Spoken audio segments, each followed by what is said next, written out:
Assalamualaikum warahmatullahi wabarakatuh. Di sini kami bertiga akan membahas tentang bab 1, yaitu Accounting in Action. Sebelumnya kami akan memperkenalkan diri kami terlebih dahulu. Saya Muhammad Arman, NPM C1C 021036 dari kelas S1 Akuntansi E. Kepada Arsita dipersilakan. Baiklah, perkenalkan saya Arsita Diakusuma Hadeli dengan NPM C1 C021061 dari kelas 1E Prodi S1 Akuntansi. Selanjutnya ya Lisa. Baiklah, perkenalkan saya Yelisa Febiana dengan NPM C1 C021093 dari kelas 1E Prodi S1 Akuntansi. Baiklah, pembahasan pertama akan dibahas oleh Yelisa. Pada Yelisa dipersilakan. Baiklah, pada materi pertama saya akan menjelaskan tentang pengertian akuntansi. Akuntansi merupakan suatu proses yang meliputi 3 aktivitas utama, yaitu pengidentifikasian, pencatatan, dan pelaporan. Masuk yang pertama yaitu identifikasi. Identifikasi merupakan kegiatan awal dalam melakukan proses akuntansi. Kita harus mengidentifikasi apakah sebuah transaksi itu merupakan transaksi keuangan atau transaksi non-keuangan. Apabila ia termasuk ke dalam transaksi keuangan, maka transaksi dapat mempengaruhi posisi keuangan, sehingga perusahaan harus mencatat secara akuntansi. Sedangkan sebaliknya, apabila transaksi tersebut termasuk ke transaksi non-keuangan, maka transaksinya tidak mempengaruhi posisi keuangan, sehingga tidak perlu dicatat secara akuntansi. Yang kedua ada pencatatan. Setelah kita identifikasi, maka transaksi-transaksi tadi harus kita lakukan pencatatan. Pencatatan terdiri dari 3. Yang pertama, pencatatan data telah diidentifikasi ke dalam jurnal umum. Yang kedua, pengelompokan akun-akun ke dalam buku besar. Dan yang terakhir, pengikhtisaran ke dalam neraca saldo. Masuk yang ketiga, yaitu pelaporan. Setelah transaksi kita catat, maka selanjutnya kita melakukan pelaporan. Pelaporan merupakan tahap akhir dalam melakukan proses akuntansi. Pelaporan terdiri dari pembuatan laporan keuangan, pembuatan jurnal penutup, dan pembuatan neraca saldo setelah penutupan. Laporan inilah yang digunakan oleh pihak-pihak yang berkepentingan baik internal maupun eksternal. Baiklah, materi selanjutnya akan disampaikan oleh Arsita. Pada Arsita dipersilakan. Baik, saya akan menjelaskan materi berikutnya, yaitu mengenai pengguna laporan keuangan. Jadi, pengguna dari informasi laporan keuangan itu terbagi menjadi 2 kelompok, yaitu ada pengguna internal dan ada pengguna eksternal. Nah, disebut sebagai pengguna internal itu karena penggunanya itu berasal dari dalam perusahaan tersebut. Untuk pengguna internal itu seperti manajer keuangan, terus ada manajer pemasaran, manajer sumber daya, dan pemimpin, seperti itu. Untuk manajer pemasaran, mengapa dia menggunakan laporan keuangan itu? Karena untuk kepentingannya untuk menentukan berapa harga suatu produk supaya bisa memaksimalkan laba bagi perusahaan tersebut. Nah, untuk manajer sumber daya itu untuk mengetahui apakah perusahaan sanggup untuk memberikan kenaikan gaji, itu dasarnya dari melihat laporan keuangan. Misalnya, jika di laporan keuangan itu ternyata menunjukkan aset perusahaan semakin lama semakin meningkat, maka bisa saja jika dilakukan kenaikan gaji. Jadi itu gunanya laporan keuangan untuk manajer sumber daya. Berikutnya untuk manajer keuangan itu digunakan untuk mengetahui apakah perusahaan memiliki kas yang mencukupi untuk membayar dividen kepada para investor. Baik, untuk selanjutnya yaitu ada pengguna eksternal. Pengguna eksternal ini merupakan pihak pengguna dari luar perusahaan. Contohnya seperti pelanggan, terus kreditor, investor, dirjen pajak, dan sebagainya.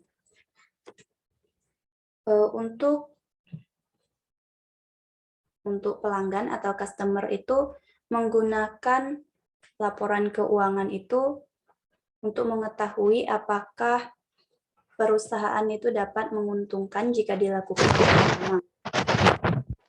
Terus untuk pihak yang meminjam uang atau kreditor, itu tujuannya untuk menilai bahwa suatu perusahaan itu mampu atau tidak untuk mengembalikan uang yang dipinjam. Berikutnya yaitu pihak yang menanamkan modal atau investor. Itu laporan keuangan digunakan untuk mengetahui atau melihat suatu perusahaan itu menguntungkan atau tidak jika dia menanamkan modal di perusahaan tersebut. Berikutnya yaitu Dirjen Pajak. Tujuannya dia menggunakan laporan keuangan yaitu untuk perhitungan beban pajak yang akan dibayar oleh perusahaan tersebut. Kemudian ada badan regulator. Itu digunakan tujuannya untuk membuat kewenangan atau kebijakan di perusahaan tersebut.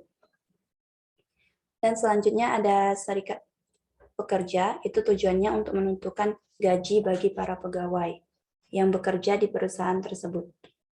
Nah, itu untuk penjelasan mengenai pengguna laporan keuangan. Berikutnya akan dijelaskan oleh Arman.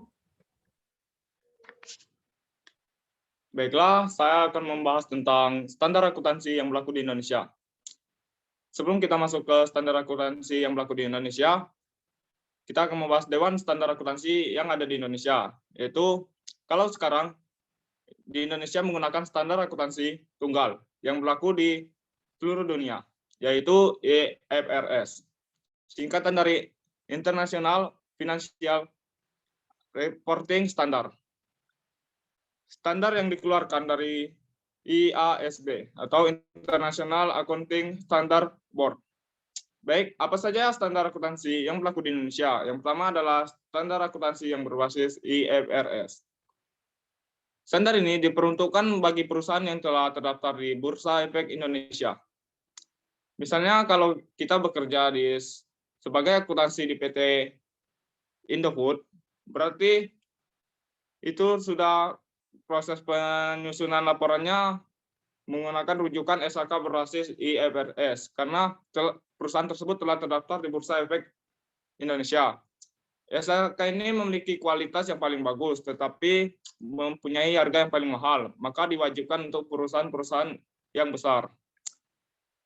Yang selanjutnya itu SHK Etap atau Standar Akuntansi Keuangan Entitas Tanpa Akuntabilitas Publik.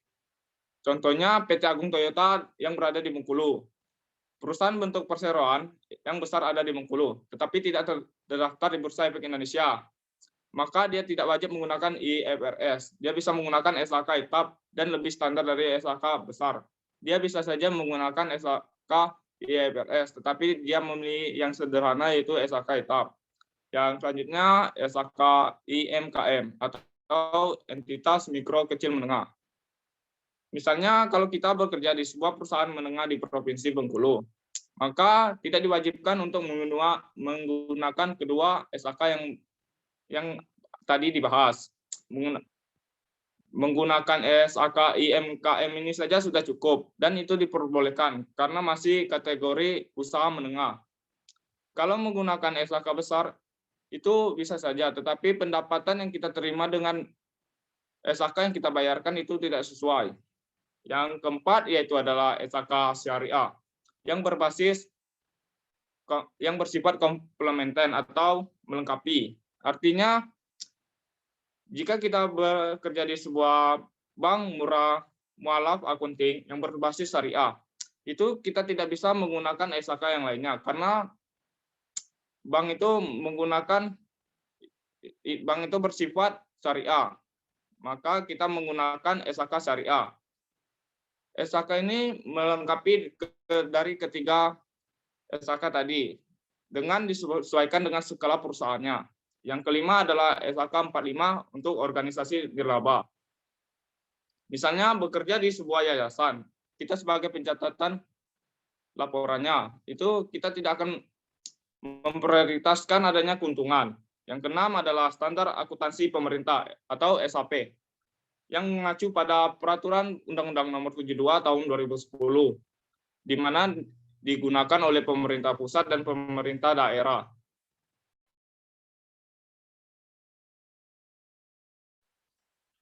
Baiklah, saya akan melanjutkan pembahasan tentang asumsi dasar pelaporan keuangan. Terdapat 5 asumsi dasar di Indonesia. Yang pertama adalah asumsi ekonomi entiti. Perusahaan itu dipandang oleh entitas terpisah dengan entitas yang lainnya. Kemudian aset dari pemilik perusahaan itu harus terpisah dengan aset dari perusahaan. Asumsi harus dipatuhi, tidak boleh dilanggar. Apabila dilanggar itu menjadi pelanggaran yang sangat berat. Terdapat 3 bentuk kepemilikan bisnis yang ada di ekonomi entiti. Yang pertama adalah perseroan. Modal berasal dari satu orang. Laba diterima sendiri dan rugi ditanggung sendiri. Tanggung jawab tidak terbatas. Yang kedua adalah persekutuan. Modal berasal dari 2 orang atau lebih. Laba atau rugi dibagi berdasarkan kesepakatan awal. Tanggung jawab terbatas karena ada sekutu pasif dan sekutu aktif. Yang ketiga adalah perseroan, yaitu modal berasal dari saham kepemilikan. Dan laba dan rugi berdasarkan investasi saham. Tanggung jawab tidak terbatas. Yang asumsi yang kedua yaitu asumsi keberlanjutan atau going concern, di mana usaha jadi dalam asumsi usaha di suatu perusahaan itu didirikan untuk terus berkelanjutan. Buktinya perusahaan itu membagi aset menjadi 2, yaitu aset lancar, aset tetap, yaitu aset lancar yang umur manfaatnya kurang lebih dari 1 tahun, dan aset tidak lancar yang memiliki umur manfaat lebih dari 1 tahun.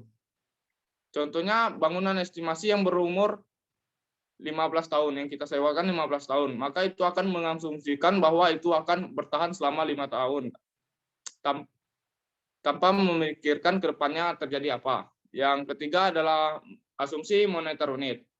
Dalam hal pengakuan, pencatatan, dan pelaporan, harus dalam mata uang, walaupun barang tidak akan dicatat dengan itu harus dicatat dalam mata uang. Yang keempat, asumsi periodicity, di mana dasar pencatatan laporan keuangan itu terbagi dalam periode tertentu.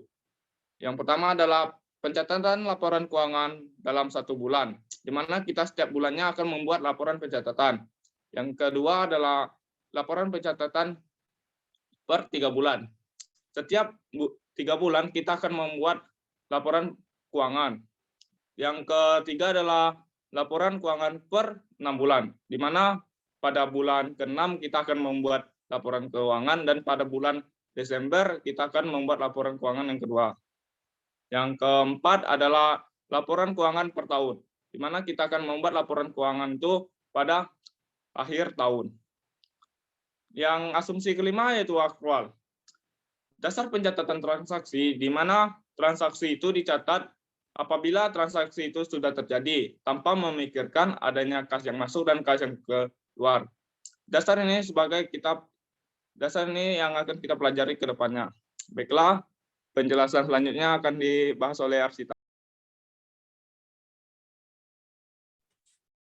Baik, selanjutnya akan saya jelaskan mengenai prinsip akuntansi. Yang pertama yaitu prinsip pengakuan pendapatan. Jadi, dalam prinsip pengakuan pendapatan itu akan kita akui ketika jasa sudah diberikan tanpa mementingkan adanya kas yang diterima atau tidak. Berikutnya yaitu prinsip pengakuan beban.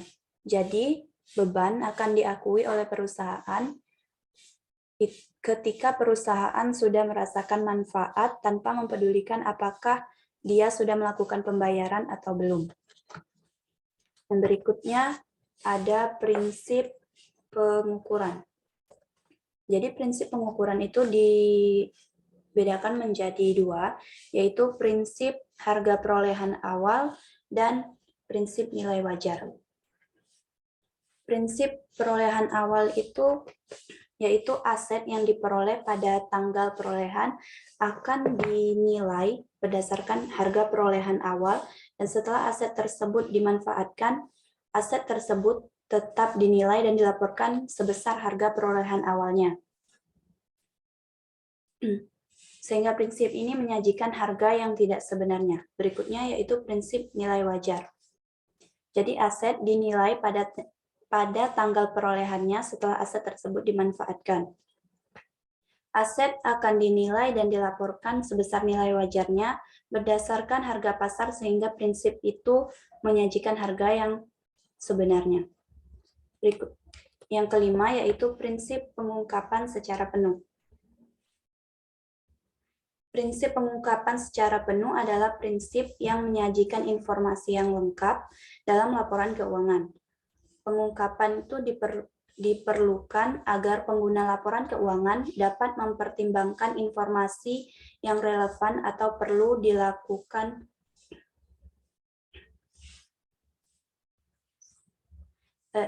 yang perlu diketahui yang terkait dengan apa yang dicantumkan dalam laporan keuangan dan kejadian yang terkait dengan item tersebut.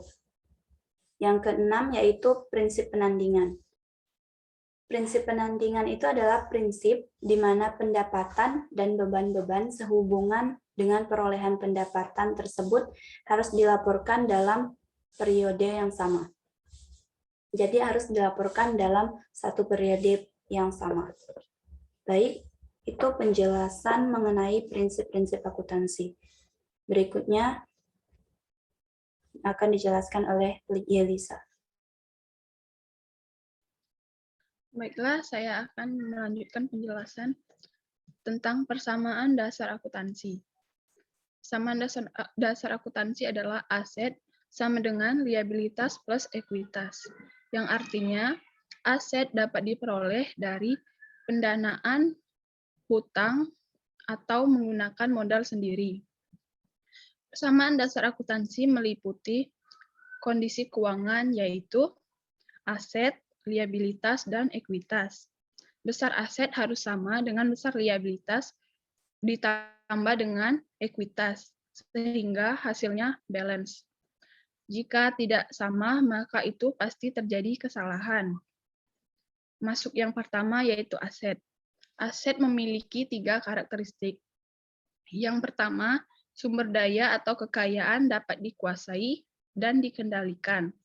Sebagai contohnya, apabila kita mempunyai suatu gedung milik kita, maka gedung itu dapat kita kuasai tanpa adanya campur tangan pihak ketiga. Sehingga kita dapat melakukan apapun pada gedung kita itu. Untuk yang karakteristik yang kedua, berasal dari transaksi masa lalu. Sebagai contohnya, 1 bulan yang lalu, saya membeli sebuah rumah. Maka rumah tersebut kini dapat saya katakan sebagai aset karena 1 bulan yang lalu telah saya beli.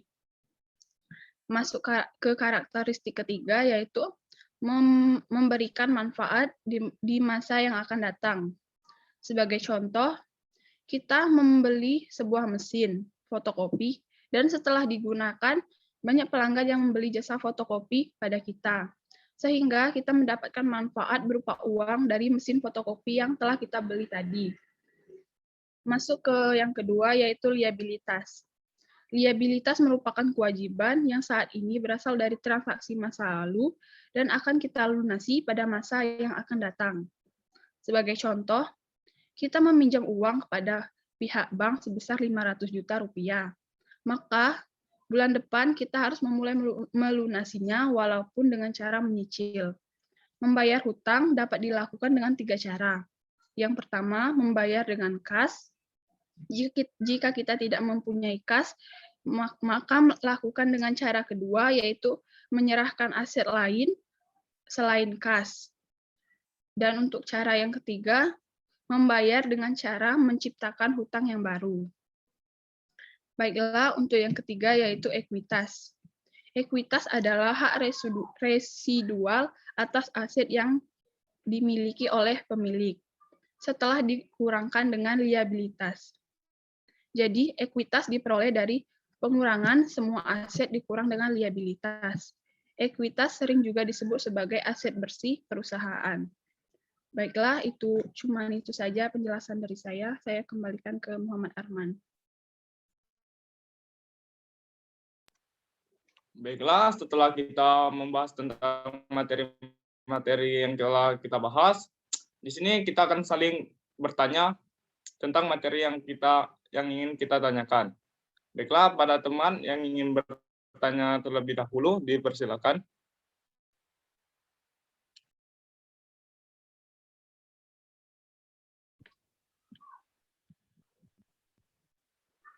Baiklah, saya akan bertanya kepada Yelisa. Pertanyaannya, kenapa aset sama dengan liabilitas plus ekuitas itu sering terjadi ketidakbalansan? Dan walaupun balance, itu balance saja belum tentu benar. Itu jelaskan kenapa. Oke. Yang dapat menyebabkan aset berbeda pastinya terjadi kesalahan. Entah itu dalam perhitungan atau kesalahan memasukkan akun-akun yang seharusnya dimasukkan itu tidak dimasukkan atau sebaliknya. Nah, itulah yang dapat menyebabkan hasilnya berbeda atau tidak balance. Nah, jika hasilnya balance tapi belum tentu benar, itu mungkin kita salah memasukkan nominalnya atau memasukkan akun-akunnya, sehingga hasilnya balance tapi belum tentu benar. Mungkin itu saja jawaban dari saya. Baik, terima kasih. Baiklah, saya akan bertanya kepada Muhammad Arman. Mengapa asumsi dasar diperlukan dalam proses akuntansi? Tolong dijelaskan. Terima kasih. Kalau menurut saya, mengapa asumsi dasar diperlukan, yaitu untuk memastikan pembukaan usaha atau laporan keuangan dibuat menjadi valid dan akurat. Maka dari itu, pada akuntan harus memastikan bahwa dalam pelaporan keuangannya itu sesuai dengan asumsi dasar akuntansi. Itu dengan baik dan benar. Apabila tidak dipatuhi, itu akan melanggar standar akuntansi dan itu tidak akan diterima oleh pengaudit. Cuman itu saja yang bisa saya sampaikan. Jawab. Baik, terima kasih.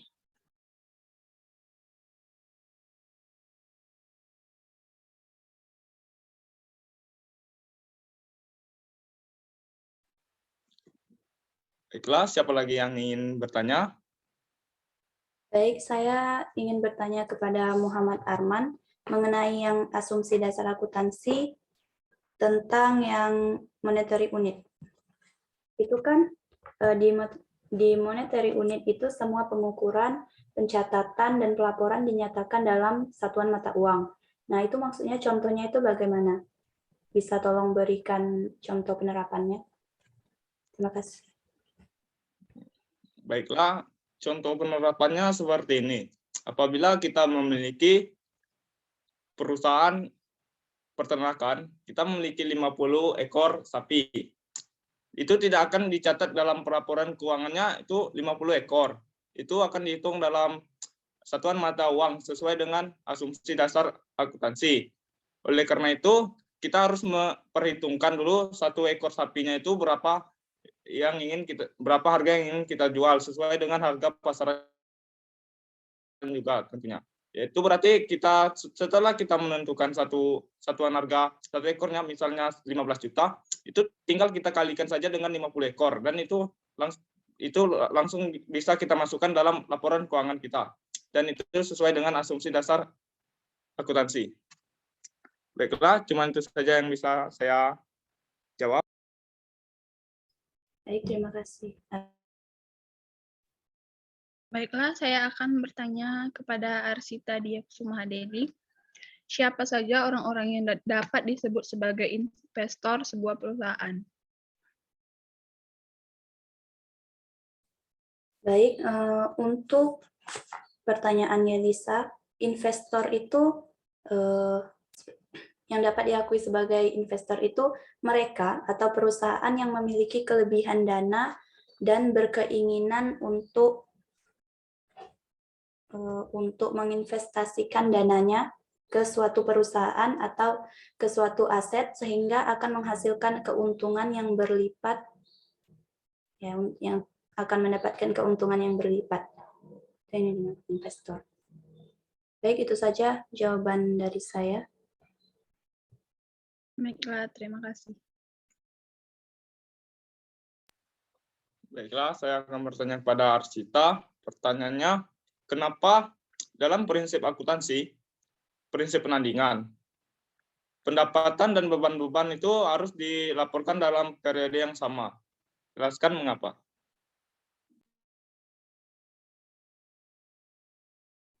Baik, untuk prinsip penandingan itu pendapatan dan beban harus diakui pada periode yang sama. Itu karena misal kita punya usaha fotokopi selama bulan Desember. Nah, selama bulan Desember itu pendapatan kita itu sebesar 10 juta. Nah, di dalam bulan Desember itu kan pasti kita ada mengeluarkan uang untuk apa gitu kan? Untuk membayar beban-beban gitu. Jadi ya harus diakui juga beban-bebannya kan, karena beban itu nanti akan mengurangi pendapatan yang kita peroleh. Jadi harus dilaporkan pada periode yang sama. Kalau diakuinya di periode berikutnya nanti bisa jadi tidak balance atau tidak relevan lah, atau pendapatan di bulan ini kita akui malah di bulan berikutnya gitu. Seperti itu, Arman. Baik, terima kasih.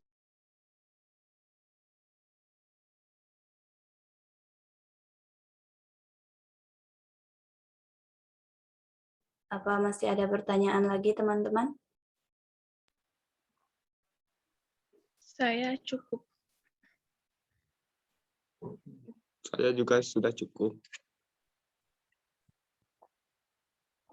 Baik, kalau begitu saya kembalikan lagi kepada Muhammad Arman. Baiklah, itulah pembahasan dari kita. Kita telah membahas tentang itu accounting in action. Dan kita sudah bertanya apa yang kita kurang ketahui. Baiklah, kita tutup